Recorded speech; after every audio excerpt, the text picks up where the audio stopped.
Hello students, welcome to our channel Kiran Singh maths पाठशाला। I am your maths teacher Kiran Singh. बच्चों, आज के वीडियो में हम लोग चैप्टर 15 स्टैटिस्टिक्स एंड प्रोबेबिलिटी के बीटी क्वेश्चन को स्टार्ट करने जा रहे हैं। सबसे पहले हम लोग इसके क्वेश्चन नंबर 1A को सॉल्व कर रहे हैं। इसमें बोल रहा है टिक द करेक्ट ऑप्शन। हमारे पास ए पार्ट का क्वेश्चन है, a survey of 100 people found that 20 of them played badminton. यानी 100 पीपल में से 20 लोग क्या खेलते हैं, बैडमिंटन खेलते हैं। In a pie chart what would be the sector angle of this group. इसका सेक्टर एंगल क्या होगा। तो सेक्टर एंगल के लिए आपको पता है, सबसे पहले हम लोग फ्रैक्शन निकालते हैं। फ्रैक्शन के लिए हमारे पास फ्रैक्शन क्या होगा, 20/100। 20 पीपल बैडमिंटन खेलते हैं and total number of people 100 है। एंड जो फ्रैक्शन आता था उसे हम लोग 360 डिग्री से मल्टीप्लाई करते थे। ये आपको वर्कशीट 3 में बताया गया था। ये आप देखें, 21 जा 20, 25 जा 100। नाउ 5 1 जा 5, 5 7 जा 35, 5 2 जा 10, 72 डिग्री आपका आंसर आना चाहिए। ये देखिए, इट मीन्स आपका थर्ड नंबर ऑप्शन करेक्ट होगा।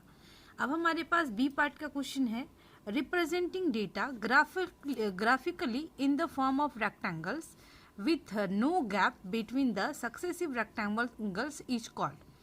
हम लोग ग्राफिकल मेथड में जो रेक्टेंगल्स के रूप में रिप्रेजेंट करते हैं डेटा को, जिसमें गैपिंग नहीं होती है, सक्सेसिव मतलब दो लगातार जो रेक्टेंगल्स होते हैं उनके बीच में, उसे क्या बोलते हैं, bar graph, histogram, pie chart या फिर हिस्टोग्राफ है आपके पास एंड हिस्टोग्राम।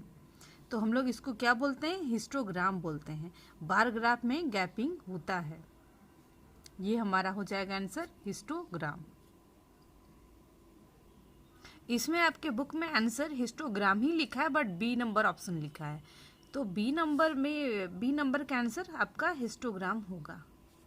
नेक्स्ट आपका सी नंबर में होगा, what is the probability of getting a king if a card is drawn out from a pack of 52 cards. यानी टोटल नंबर ऑफ कार्ड्स तो 52 होते हैं, उसमें से अगर किंग निकाला जाए तो किंग आने की प्रोबेबिलिटी कितनी होगी। आपको पता है किंग कितने होंगे, एक किंग डायमंड में होगा, दूसरा क्लब में होगा, स्पेड में होगा, हार्ट में, यानी हर एक में एक का किंग होता है। टोटल नंबर ऑफ किंग्स कितने हो गए, 4 and total number of cards 52, इसलिए हमारा आंसर होगा 4/52। आप चाहें तो इसको इस तरीके से भी, अगर आपके एग्जाम में आंसर हो 4 1 जा 4, 4 3 जा 12, इट मीन्स 1/13, तो ये भी आपका आंसर करेक्ट होगा। बट आपके पास 4/52 है, इसलिए करेक्ट आंसर ये होगा।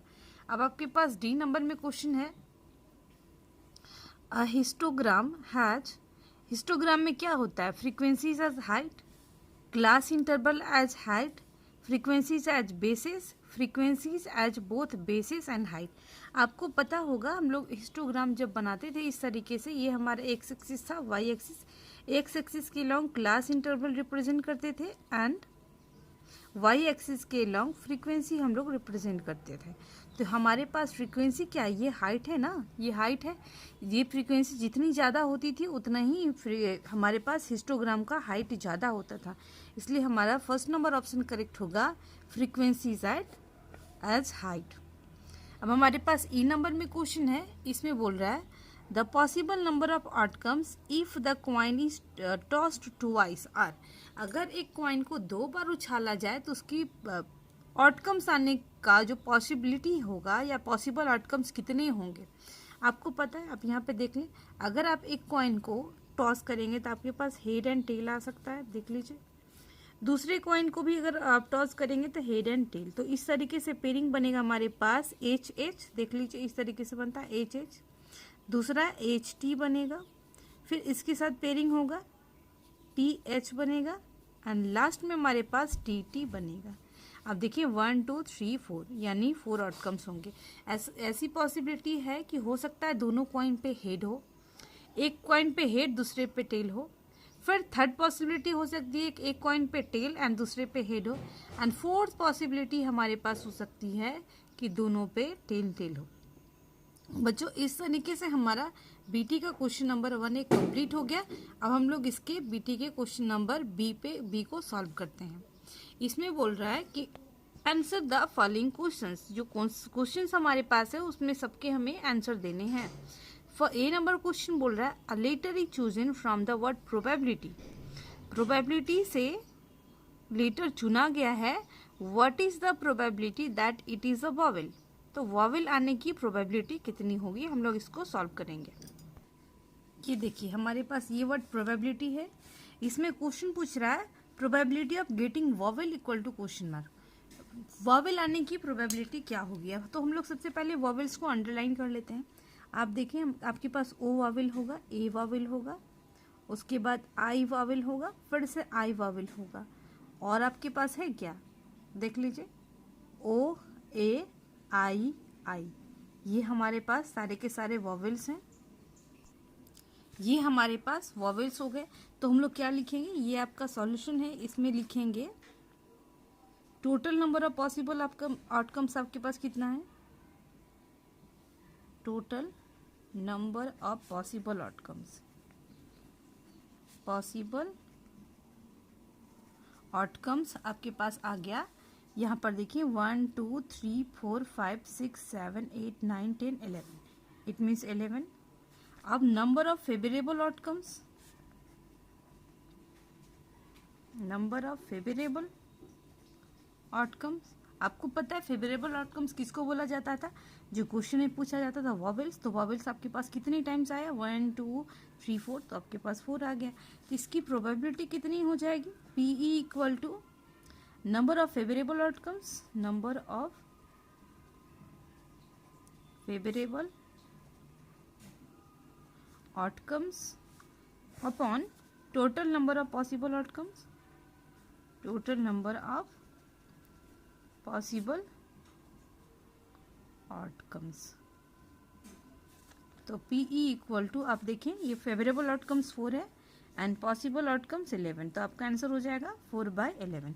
आपका ए पार्ट कंप्लीट हो गया। अब हम लोग बी पार्ट को देखेंगे।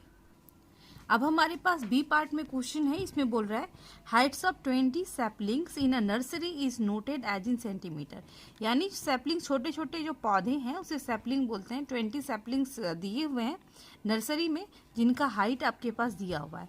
इसमें बोल रहा है find the range of their Heights, तो रेंज का मतलब आपको पता था highest value minus lowest value, यानी जितना सबसे पहले हाईएस्ट हाइट में से लोवेस्ट हाइट को सब्ट्रैक्ट करेंगे तो हमें रेंज मिल जाएगा। आप देख लें यहाँ से सबसे पहले हाईएस्ट हाइट कितना है 102 दिख रहा है, 124, 111, 126 भी है, 125, 128। आप देखें 128 से तो बड़ा कुछ नहीं दिख रहा है, तो 128 हाईएस्ट वैल्यू हो जाएगा एंड लोवेस्ट वैल्यू हम लोग देख लेते हैं।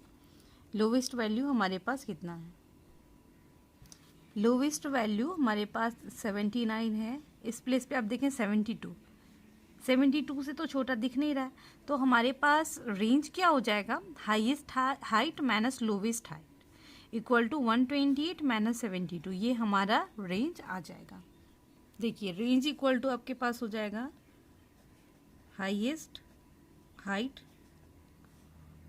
हाईएस्ट आपको लिखना था, देखिए हाइट लिखा गया था, आप इसके पहले हाईएस्ट या फिर मैक्सिमम हाइट भी लिख सकते हैं, maximum height minus minimum, minimum height ये भी लिख सकते हैं। तो आपके पास मैक्सिमम हाइट 128 था एंड मिनिमम 72, एंड इसके बाद सेंटीमीटर हम लोग लिख देंगे। 8 में से 2 जाएगा 6, 7 में से 12 में से 7 जाएगा 5, 56 सेंटीमीटर। आपका बी नंबर भी कंप्लीट हो गया। अब हम लोग सी नंबर को देखते हैं। अब हमारे पास सी नंबर में बोल रहा है a number is selected at random from the first 10 natural number, what will be the probability of the number being prime. तो आपके पास दो चीज़ है, नेचुरल नंबर क्या होता है एंड दूसरा प्राइम नंबर, ये आपको जानकारी होनी चाहिए। तो नेचुरल नंबर आपके पास होता है all counting numbers are called natural number. हम लोग काउंटिंग गिनना कहाँ से शुरू करते हैं, 1 से। तो आपके पास फर्स्ट 10 नेचुरल नंबर्स आपके पास 1 से 10 तक हो जाएगा। एंड एक वर्ड और है प्राइम नंबर। तो प्राइम नंबर का मतलब होता है a number which has exactly 2 factors, जिसके सिर्फ और सिर्फ एग्जैक्टली 2 फैक्टर्स होते हैं।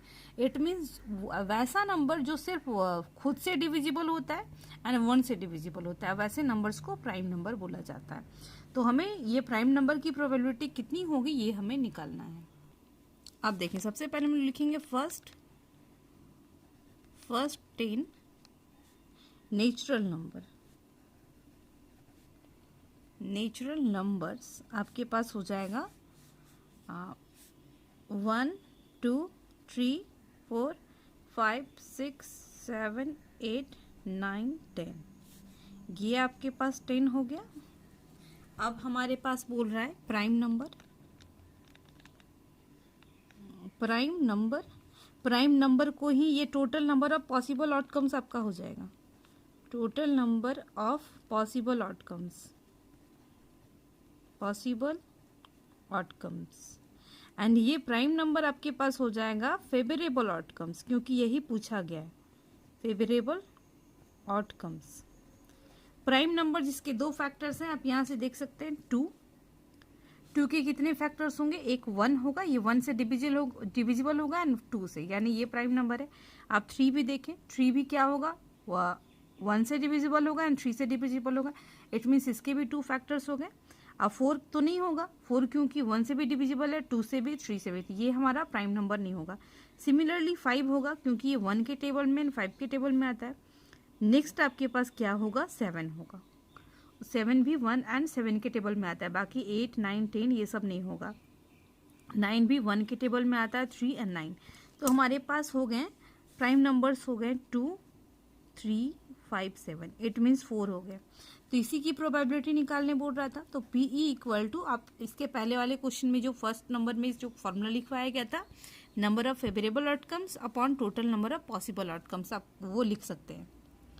आप यहाँ पर प्रोबेबिलिटी इक्वल टू आपके पास क्या हो जाएगा, 4/10। तो 2 2 ज़ा 4, 2 5 ज़ा 10। PE इक्वल टू आपके पास आंसर हो जाएगा 2/5। ये आपका हो गया probability of getting prime number निकालने की प्रोबेबिलिटी आपके पास हो गई। आपके बुक में इसका आंसर 4/10 ही छोड़ दिया है। आप चाहें तो इसको कट कर सकते हैं या फिर एज इट इज 4/10 भी लिख सकते हैं, आपका दोनों करेक्ट होगा। अब हमारे पास डी नंबर क्वेश्चन है। डी नंबर क्वेश्चन में बोल रहा है, a survey was conducted to find out the type of story books read by a group of 180 children. The data was represented as a pie chart given below. ये बच्चे जो हैं कौन कौन से हमारे पास स्टोरी बुक्स पढ़ते हैं, उनका ये डेटा है। हमें ये डेटा जो है पाई चार्ट के रूप में रिप्रेजेंट किया गया है। तो हमें इसके बाद बोल रहा है, find the number of children who read adventure book. जो एडवेंचर बुक पढ़ते हैं उन बच्चों के हमें नंबर्स निकालने हैं। तो आप देख रहे हैं एडवेंचर बुक 20% है, तो हमें इन बच्चों के नंबर्स निकालने हैं। ये देखिए हमें बोल रहा है find the number of children who read adventure book. तो सबसे पहले नंबर निकालने के लिए हम लोग क्या करते थे, सबसे पहले इसे फ्रैक्शन के रूप में कन्वर्ट करते हैं। तो 20% है तो 20/100 लिख सकते हैं। ये फ्रैक्शन हो गया एंड इसे जो टोटल नंबर ऑफ चिल्ड्रेन है उससे मल्टीप्लाई कर देंगे। 10 से 10, 10 से 10, 36, यानी 36 स्टूडेंट्स ऐसे हैं जो एडवेंचर बुक को रीड करते हैं। आपका क्वेश्चन नंबर डी कंप्लीट हो गया। आपका आंसर बस इतना ही में कंप्लीट हो गया। अब ई नंबर में बोल रहा है, from the above pi chart what fraction of children do not read story book at all. इसमें बोल रहा है from the above pie chart, यानी इसी पाई चार्ट के द्वारा what fraction of children do not read story books. तो आप देखें स्टोरी बुक्स पढ़ने वाले डू नॉट रीड है, ये जो स्टोरी बुक्स नहीं पढ़ते हैं उनका हमारे पास परसेंटेज हमें निकालना है। आप इसमें इस पाई चार्ट में देखें, ये कॉमिक्स बुक पढ़ने वाले हैं, ये फिक्शन बुक पढ़ने वाले हैं, ये सब सारे एडवेंचर हॉरर बुक्स पढ़ने वाले हैं। बट यहाँ पर देखें डू नॉट रीड, यानी 10% स्टूडेंट्स ऐसे हैं जो किसी भी प्रकार के स्टोरी बुक्स को नहीं पढ़ते हैं। तो आपके क्वेश्चन में यही बोल रहा था, from the above pi chart what fraction of children do not read story book at all, जो बिल्कुल पढ़ते ही नहीं है। तो आपके पास 10% है, तो 10% को आपको क्या करना है, फ्रैक्शन के रूप में कन्वर्ट कर देना है। 10% को आप 10/100 लिख सकते हैं, 10 से 10, यानी 1/10, यानी 1/10 फ्रैक्शन ये वैसे बच्चों का है जो स्टोरी बुक्स पढ़ते ही नहीं है।